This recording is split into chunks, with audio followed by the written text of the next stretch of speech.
Owó tó lé ní bílíọ̀nù 4.6 náírà ní ìjọba ìpínlẹ̀ Kwara ti ná fún ṣíṣe òpópónà oníkìlómítà 209 àti 87 káàkiri àwọn ìgbèríko tó wà láwọn ìjọba ìbílẹ̀ 16 èyí tó ń bẹ nípínlẹ̀ Kwara. Adarí àgbà fájọ tó ń rí sí ọ̀rọ̀ iṣẹ́ àkànṣe mímú ohun amáyédẹrùn wọ ẹsẹ̀ kùkú RAMP, ìyẹn dókítà Isaac Kolo ló sọ ọ̀rọ̀ yìí nígbà tó ń sọ̀rọ̀ níbi ìpàgọ́ ẹgbẹ́ akọ̀ròyìn NUJ ẹlẹ́kẹtàdínláàdọ́ta irú ẹ̀ tó wáyé nílùú Ìlọrin, èyí tó pe àkòrí rẹ̀ ní mímú òpin dé bá ìṣíkiri kúrò láti ìgbèríko lọ sí ìlú ńlá nípa pípèsè ọ̀nà tó já geere. Ó sọ wípé ọ̀nà tó lé ní kìlómítà 86 ni yóò jẹ́ ṣíṣe ní ìpele àkọ́kọ́ iṣẹ́ náà, tí yóò sì dé àwọn ìlú bíi ìjọba ìbílẹ̀ Asa, ìwọ̀ oòrùn Ìlọrin, ìlà oòrùn Ìlọrin, ìjọba ìbílẹ̀ Ẹdù àti Ọ̀yún. Ó sọ wípé ṣíṣe ojú òpópó tí oní kìlómítà 39 àti 6 mìíràn ni wọ́n máa ṣe sí Bàrùtín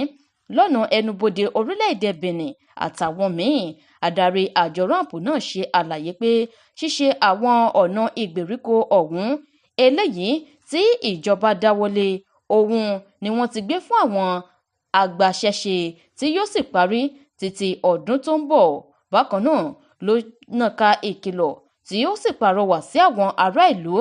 láti ṣe àmúlò àwọn ojú pópónà bó ṣe tọ́ àti bí ó ṣe yẹ, kò ṣàìjẹ́ kí ó di mímọ̀ wípé kí wọ́n rí àwọn òpópó ọ̀hún gẹ́gẹ́ bí ohun ìní wọn, látàrí wípé ìjọba ń ṣiṣẹ́ takuntakun láti rí dájú wípé ó so ìlú papọ̀ mọ́ra wọn nípa ṣíṣe àgbédìde àwọn ojú pópó eléyìí tó já geere. Nínú ọ̀rọ̀ tiẹ̀, alága ẹgbẹ́ akọ̀ròyìn nípínlẹ̀ Kwara, Comrade Ahmed Abdulateef, sọ ipa eléyìí tí àwọn oníròyìn yóò kó gẹ́gẹ́ bí ojúṣe wọn níbi ètò ọ̀hún nípa fífi ọ̀rọ̀ ìgbàdégbà tó àwọn ará ìlú létí lórí bí ètò náà bó bá ṣe ń lọ. Bákan náà ló jẹ́ kí ó di mímọ̀ wípé ìgbà gbogbo òun ni ìròyìn máa ń fọ́n rere rẹ̀ nípa àwọn ọ̀nà eléyìí tí ó dẹnu kọlẹ̀ káàkiri ìpínlẹ̀ Kwara, kí wọ́n má ṣe gbàgbé láti máa gbé àwọn